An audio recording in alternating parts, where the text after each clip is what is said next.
Hai Ibu, ngumpul yuk. Selamat datang kembali Ibu di podcast Teman Kubu bersama aku Anda Runitrina dan Aku Nadia Sarah. Nah Bu, di episode sebelumnya kita kan udah ngebahas tentang gimana sih di Indonesia ini tuh kok banyak banget kurikulum pembelajaran gitu ya, kayak lumayan membingungkan nih. Nah, salah satunya yang baru aku temukan ketika aku mencari sekolah anak itu adalah aku nggak tahu ya ini bisa disebut dengan kurikulum atau gimana, Atau pendekatan atau aja pendekatan ya. gitu ya. Kita menyebutnya sekolah Waldorf. Nah, kita sudah kedatangan salah satu guru pengajar di sekolah Waldorf di Bandung, di Jagat Alit, Bu Gita. Halo, perkenalkan saya Gita, salah satu guru di Jagat Alit Waldorf. Oke, Bu Gita, sudah berapa lama sih Bu sebagai pengajar ya di Jagat Alit? Kalau saya kurang lebih di 3 tahun sudah di Jagat Alit. Cuman sebetulnya di sekolah kita itu ada kebagi dua kelas sebetulnya. Jadi yang pertama tuh ada kelas reguler yang mana 4 hari seminggu, dan satu lagi ada di klub bermain Jagat Alit gitu, klub Rabu dan klub Sabtu gitu. Nah ini tuh klub bermain untuk ibu dan anak. Nah sebetulnya saya sendiri tuh banyak berkegiatannya di klub Jagat Alit. Jadi bukan di yang TK reguler gitu. Oke. Nah, salah satu yang bikin aku tertarik sama Jagat Alit waktu itu tuh ya, jadi Jagat Alit ini tuh punya program yang dia kita gimana ya?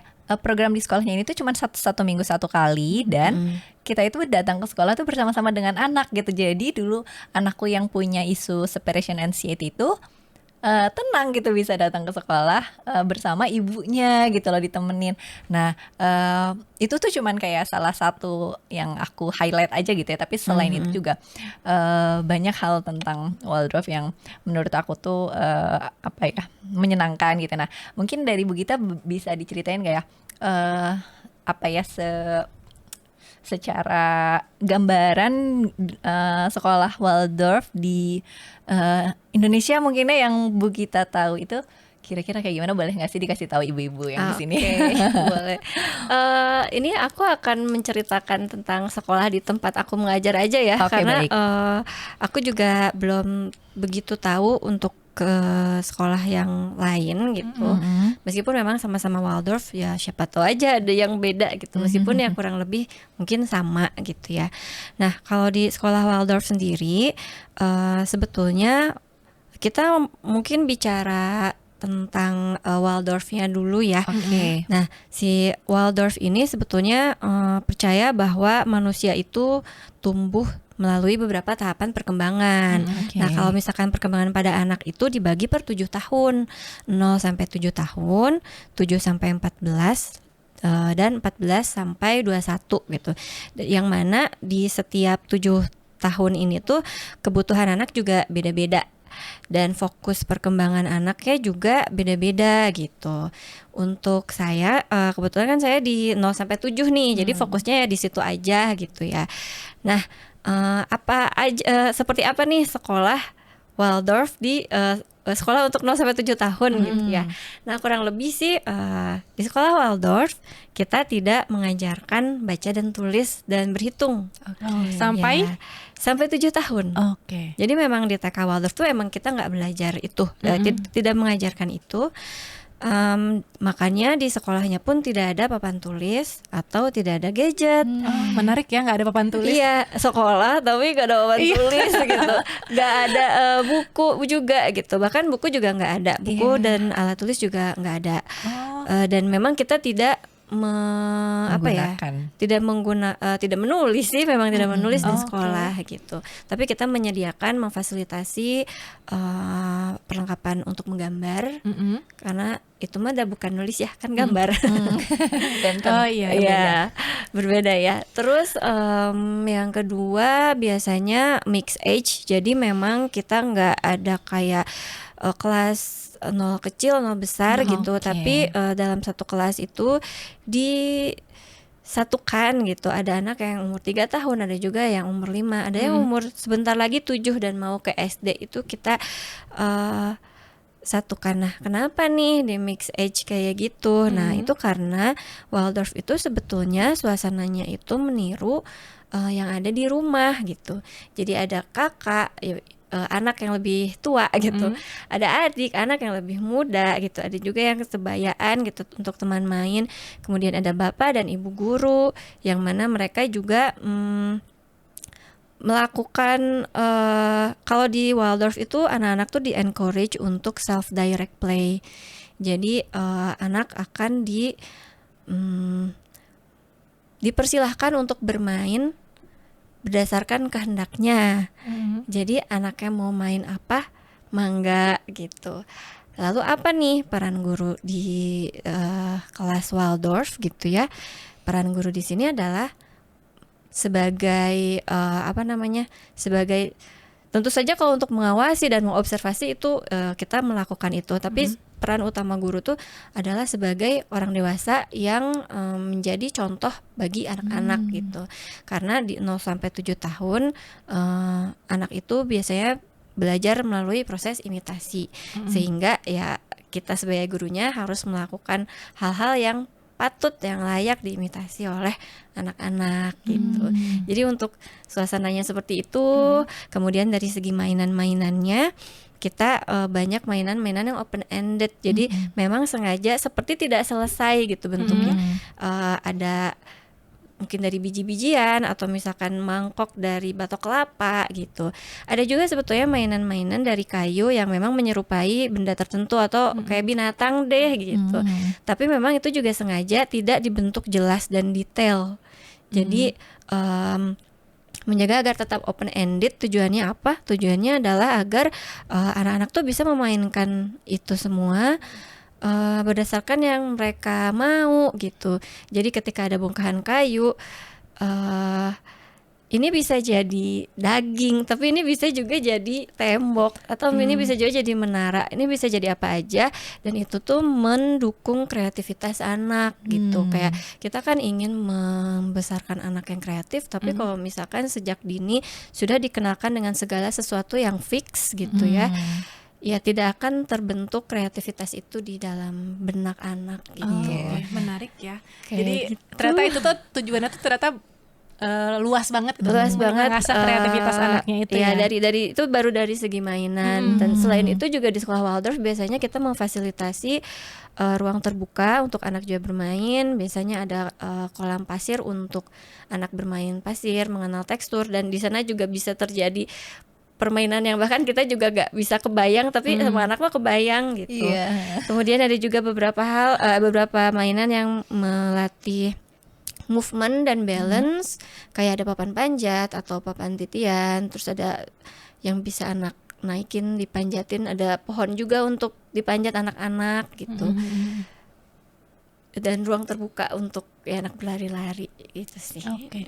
Kalau misalnya aku sebagai yang belum tahu banyak tentang Waldorf ini, lebih melihatnya kayak lebih mendekat ke alam gitu tadi, apalagi biji-bijian lah, terus dikasih kayu-kayu, terus dikasih ruangan yang luas gitu. Apakah memang salah satu tujuannya juga biar anak tuh ya biar bakat alaminya itu kan memang biar lebih mendekat ke alam juga, atau gimana gitu Bu?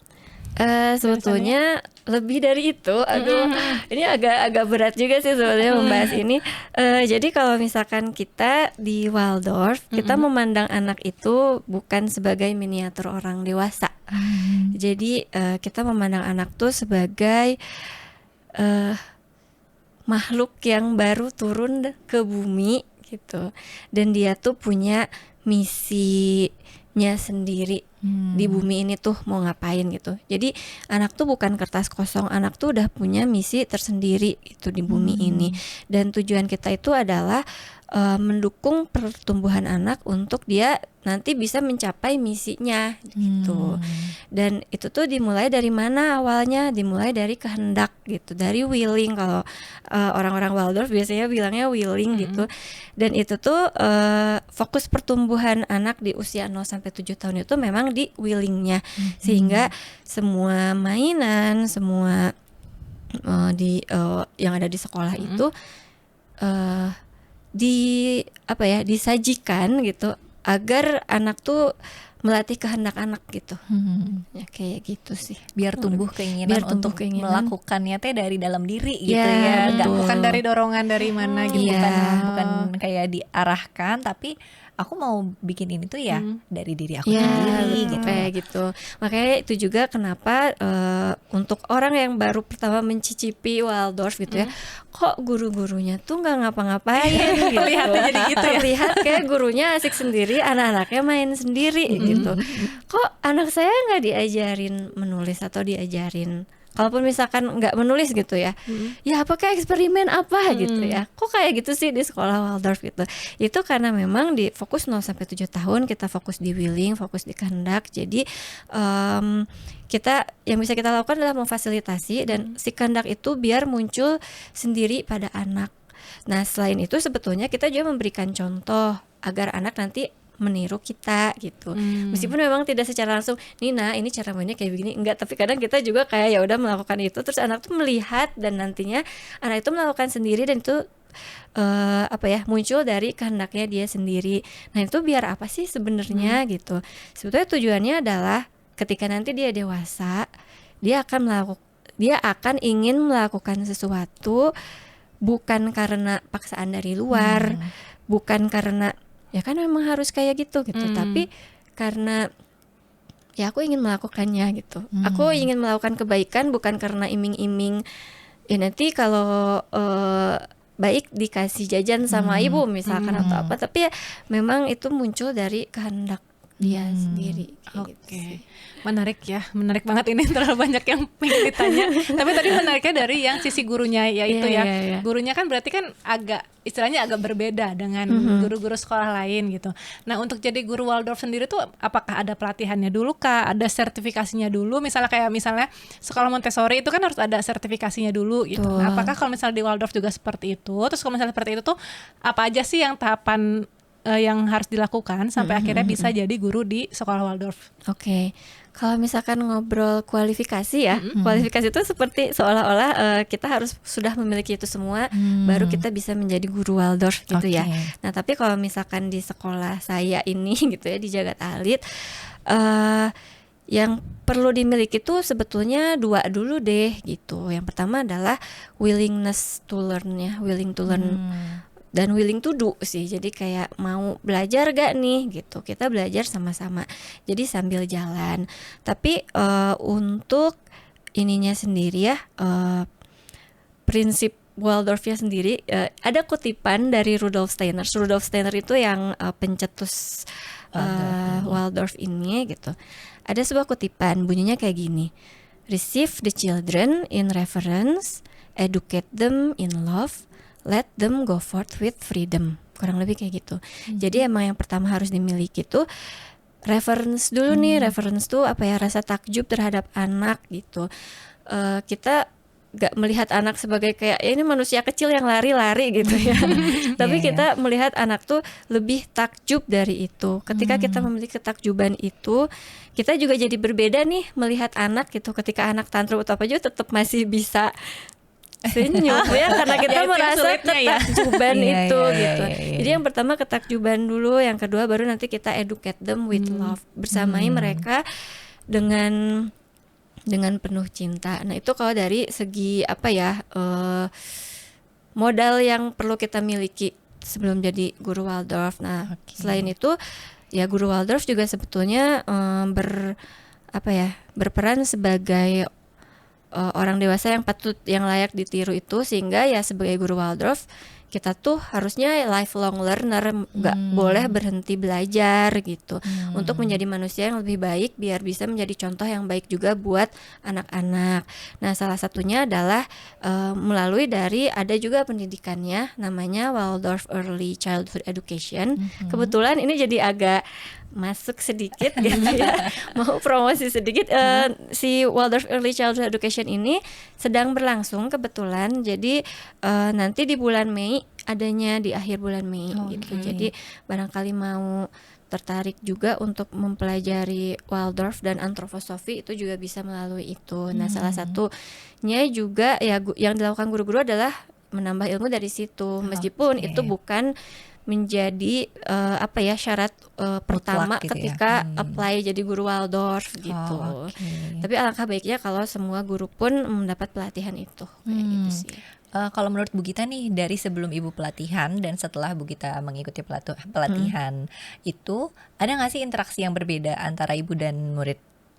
Kebetulan saya justru belum belum ya, ikutan sebelumnya belum pelatihan. ikutan pelatihan itu justru. Jadi kalau saya tuh belajarnya emang beneran dari praktek langsung nyemplung gitu lah istilahnya. Dan sebetulnya di Jagat Alit juga biasanya sebulan sekali itu ada studi grup gitu, yang mana study group. Jadi kita membahas buku bareng-bareng, karena kebanyakan buku-buku antroposofi atau misalkan buku-buku Waldorf itu berbahasa Inggris, jadi ya kita juga kayak diskusiin bareng-bareng, ini kira-kira tuh maksudnya apa ya, kayak gitu. Kayak kajian ya. Jadi kayak kajian gitu, itu setiap sebulan sekali. Dan ya begitu cara belajar aku sih kebetulan memang belum mengikuti pelatihannya, tapi dari teman-teman yang sudah pelatihan itu juga kayak ada sesi sharing di study group itu. Gitu. Ya benar-benar lifelong learner banget ya. Iya, betul. Kayak community justru. Ya, dan emang itu yang pengen kita capai juga, salah satunya sekolah tuh bukan hanya tentang diajarin sekolah, baca tulis orang gitu tua diajarin baca tulis gitu, enggak, tapi juga kita membentuk keluarga, community gitu. Sehingga ya karena kan ini ya, it takes a village to raise children ya, pengennya kayak gitu. Tapi ini kan tadi kalau misalnya 0 sampai 7 kan ya nggak ada buku, nggak ada yang nggak diajarin nulis. Nah misalnya yang selanjutnya yang Ibu kita tahu itu tapi tetap sesuai dengan yang biasanya diajarkan di sekolah lain kah? Misalnya untuk yang SD-nya atau gimana sih biasanya? Untuk yang SD-nya, berhubung saya tidak mengajar di SD gitu ya, tapi ya tentu saja pas di SD anak-anak ini diajarkan baca tulis dan berhitung karena memang sudah saatnya. Karena jadi, saatnya itu ya. Kalau di 0 sampai 7 fokus perkembangannya lebih di willing, di kehendak. Jadi kita juga nggak memberikan itu karena kita memandang bahwa itu tuh belum saatnya anak untuk belajar baca tulis dan berhitung. Nah, ketika sudah masuk usia SD, tentu saja ada diajari seperti itu, tapi memang berbeda cara mengajarnya, seperti sekolah konvensional gitu, nggak seperti itu. Kalau misalkan di SD Waldorf, jadi kan kalau 0 sampai 7 itu di willing, di kehendak. Jadi anak difokuskan untuk banyak bergerak, banyak bermain. Nah kalau di 6 sampai 10 itu fasenya feeling. Jadi anak-anak itu ketika diajarkan matematika, bahasa Indonesia, bahasa Inggris, itu tuh disampaikan dalam bentuk yang lebih lembut dan lebih indah. Jadi kayak kalau aku lihat di SD Waldorf gitu ya, biasanya ada papan tulis yang isinya bulat, terus ada kayak gitu-gitunya tuh dengan kapur berwarna. Itu sebenarnya mereka sedang belajar perkalian. Jadi untuk kayak gimana itu sebenarnya aku juga kurang tahu ya, karena memang tidak fokus di situ. Tapi ya bahkan untuk mengajarkan matematika yang sangat rumit pun diajarkan dengan indah. Caranya memang unik, beda dari yang lainnya gitu ya. Iya. Terus juga banyak juga di anak-anak tuh karena di 6 sampai 14 di 7 sampai 14 itu fasenya feeling, jadi lebih banyak dikenalkan dengan seni, crafting, dongeng, terus seni pertunjukan, musik gitu.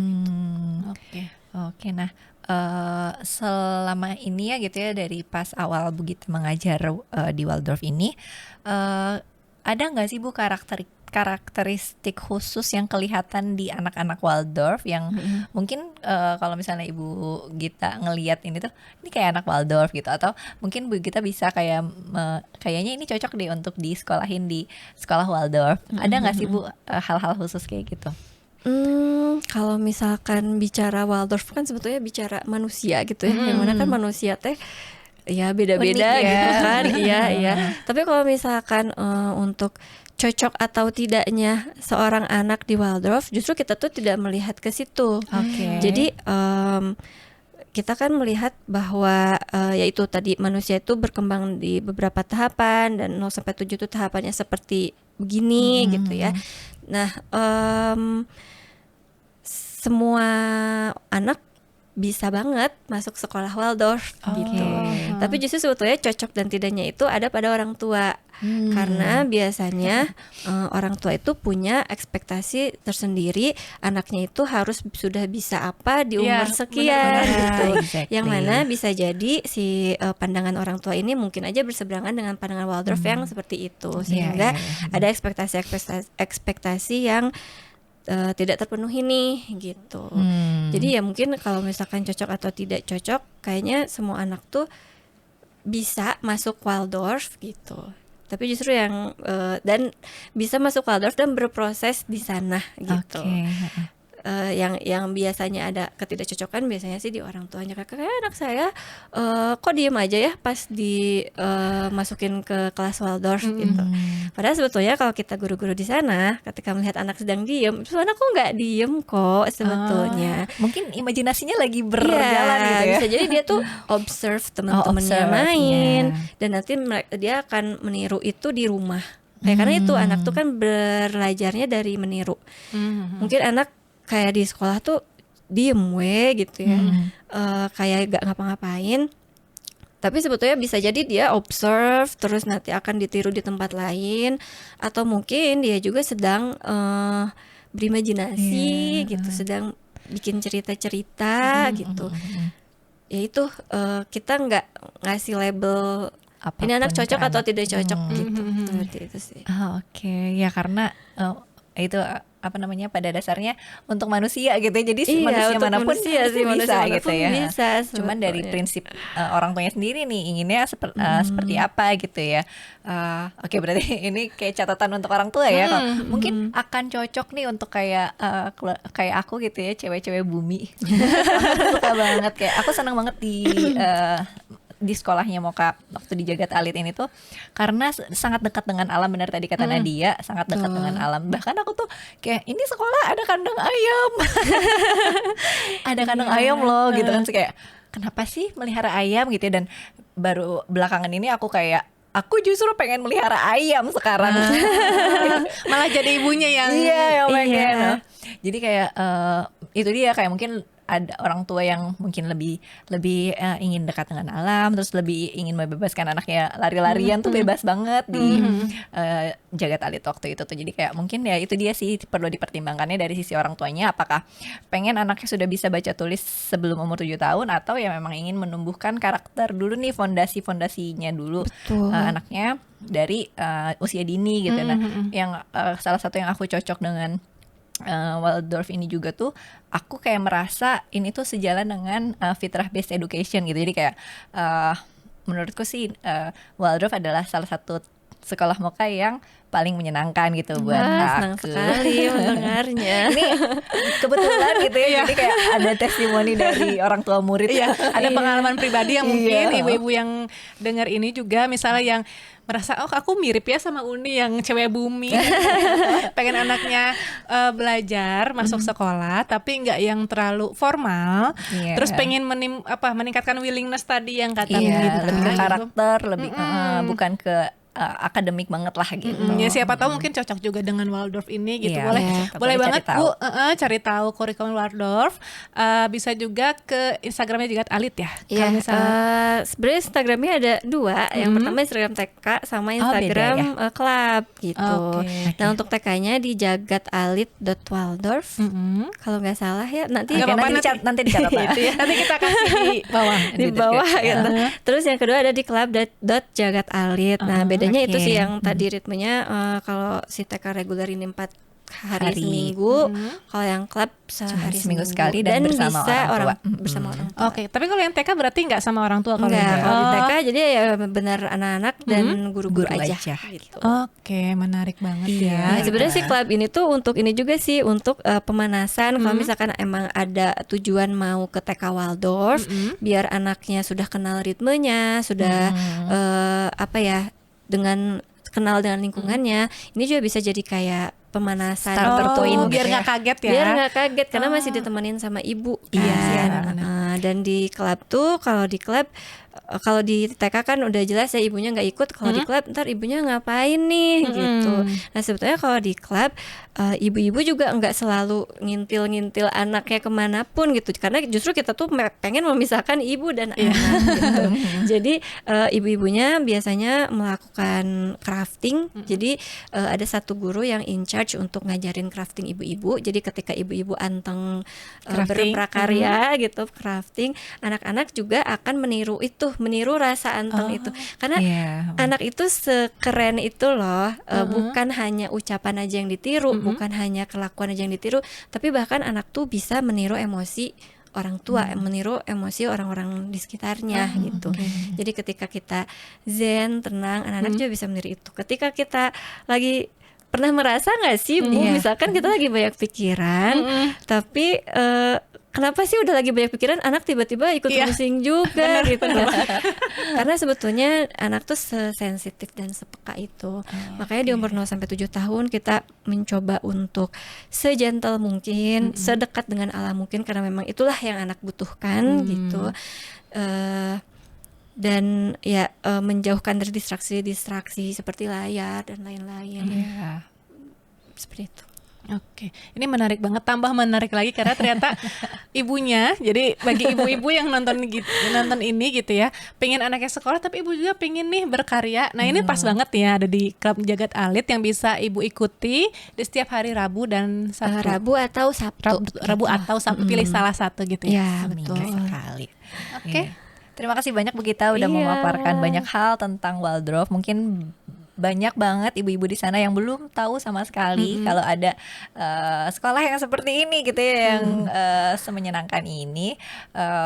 Kalau kiranya cocok mungkin ibu bisa cari tahu lebih lanjut. Dan ada ada SD-nya juga ya di Bandung ya. Ya ada SD Arunika. Arunika juga punya TK juga ya. Betul. Bu Gita ya. Barangkali pengen tahu bisa juga nanti cari tahu juga tentang Arunika gitu. Mungkin itu dulu ya. Terima kasih banyak Ibu sudah menyimak episode ini sampai habis. Kalau Ibu ada pertanyaan, boleh mungkin sapa-sapa Bu Gita ya. Iya. Di @anggita.rizky, atau di itu aja langsung di Klub Jagat Alit atau di Jagat Alit Waldorf. Oke. Bagi ibu juga yang menonton episode ini, misalnya ada kepo juga nih, kan ini sekarang kita seru nih ya tentang kurikulum Waldorf. Terus ibu kepo juga ada nih kurikulum lain yang ibu juga kepo, pengen tahu lebih lanjut, boleh juga komen-komen di bawah. Siapa tahu kita bisa juga bawa nih guru dari kurikulum lain supaya ibu bisa lebih kenal dengan kurikulum lainnya, yang jadi ibu tahu apa nih yang paling cocok dengan anak ibu gitu. Iya. Mungkin itu aja ya. Terima kasih banyak Ibu sudah menyimak. Saya Andani Trina dan Nadia Sarah pamit. Sampai jumpa lagi Bu. Dah Ibu.